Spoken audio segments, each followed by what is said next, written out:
तो आ गए आप। आ गए हो तो चैनल को सब्सक्राइब कर लेना। वीडियो अच्छी लगे तो लाइक और शेयर कर देना। और हाँ, बेल आइकन जरूर दबा देना ताकि आपको नई वीडियोस की नोटिफिकेशन मिलती रहे। स्टोरी एनिमेजिया, कहानियों की नगरी।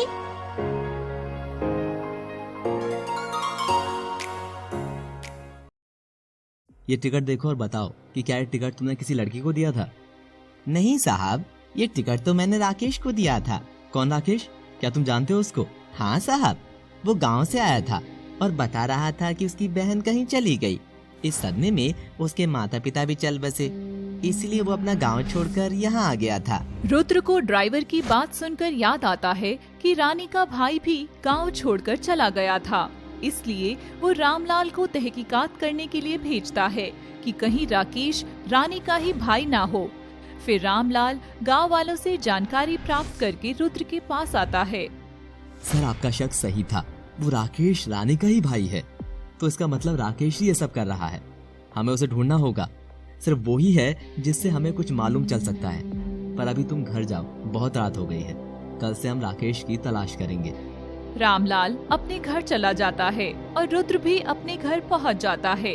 साथ ही मन में सोचता है, कुछ समझ नहीं आ रहा, रानी जिंदा है या मर चुकी है, और राकेश ये सब क्यों कर रहा है? इतने सारे सवाल हैं पर जवाब एक भी नहीं मिला। रुद्र इतना ही बोलता है कि उसके पास एक कांस्टेबल की कॉल आती है। सर, रामलाल को किसी ने किडनैप कर लिया है। ये क्या बोल रहे हो तुम? अभी तो कुछ देर पहले हम साथ ही थे, फिर वो सोने घर चला गया। जी सर, मुझे रामलाल से काम था तो मैं उसके घर गया। वहाँ पहुंचकर मैंने उसका घर देखा तो सामान बिखरा हुआ था और कहीं भी रामलाल नहीं था। उससे साफ जाहिर है कि रामलाल का किडनैप हुआ है सर जी। ठीक है, मैं भी आता हूँ। रुद्र रामलाल के घर पहुंच जाता है। उधर रामलाल एक खंडर में एक कुर्सी से बंधा हुआ था। रामलाल को जब होश आता है तो वो देखता है कि वह बुरी तरह जख्मी है, जैसे किसी ने उसे बांधकर ही पीटा हो। उसके मुंह पर और हाथों पर चोट के निशान थे, पर उसके सामने कोई भी नहीं था। इसलिए रामलाल जोर से बोलता है, मुझे छोड़ दो, जाने दो मुझे। मैंने क्या बिगाड़ा है तुम्हारा? इतने में ही वहाँ एक आदमी की आवाज आती है जो रामलाल से बोलता है, मतलब तो तेरे से ही है रामलाल। तू जितना भोला बनता है ना, उतना है नहीं। इतना कहकर वो आदमी बुर्खे पहने रामलाल के पास आता है। आखिर तुम कौन हो और मुझसे क्या चाहते हो? मैं तुम्हें नहीं जानता, न पहले कभी मिला, तो मुझे क्यों किडनैप किया तुमने? तुम मुझे जानते हो रामलाल, ऐसा बिना वजह मैं किसी को परेशान नहीं करता। हमारा बहुत पुराना गहरा रिश्ता है। रिश्ता? कैसा रिश्ता? दुश्मनी का। हमारा रिश्ता दुश्मनी का है रामलाल। ये कैसी बातें कर रहे हो तुम? मैं तुम्हें नहीं जानता, तो कैसी दुश्मनी? चल ठीक है, मान लिया तू मुझे नहीं जानता, पर उस गांव को अच्छे से जानता है ना, जहाँ कल तू गया था, और रानी को भी अच्छे से जानता है। क्यों, सही बोल रहा हूँ ना मैं? रामलाल को ये सुनकर पसीना आने लगता है और रामलाल डरते हुए बोलता है, कौन है तू और ये सब कैसे जानता है? मेरी छोड़, तुझे तो सब कुछ पता था रानी के बारे में। उसके साथ क्या हुआ, किसने किया, फिर भी तूने किसी को कुछ नहीं बताया। तू गुनहगार है रामलाल, तू गुनहगार है, और तुझे तेरे गुनाह की सजा जरूर मिलेगी। फिर वो आदमी अपना बुर्का उतार देता है और रामलाल देखकर चौंक जाता है कि वो राकेश था, रानी का भाई।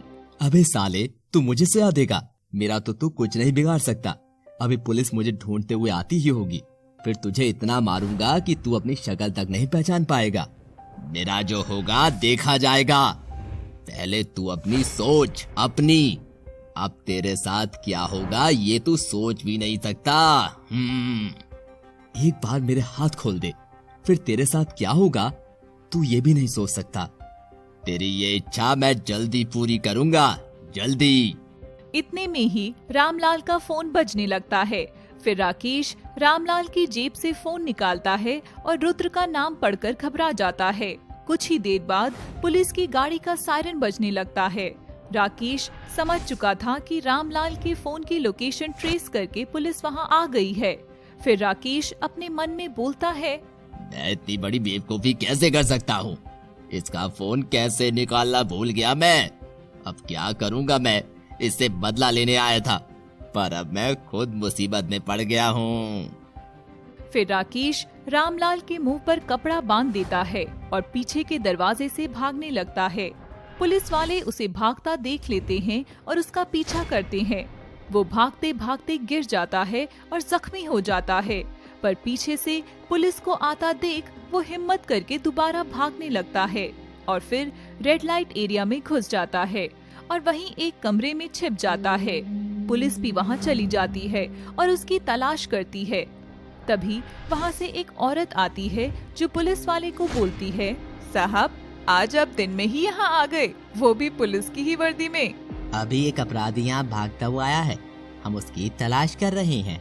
पर मैंने तो किसी को यहाँ आते नहीं देखा, शायद आपको कोई गलतफहमी हुई होगी। फिर पुलिस को खाली हाथ ही वहाँ से वापस जाना पड़ता है।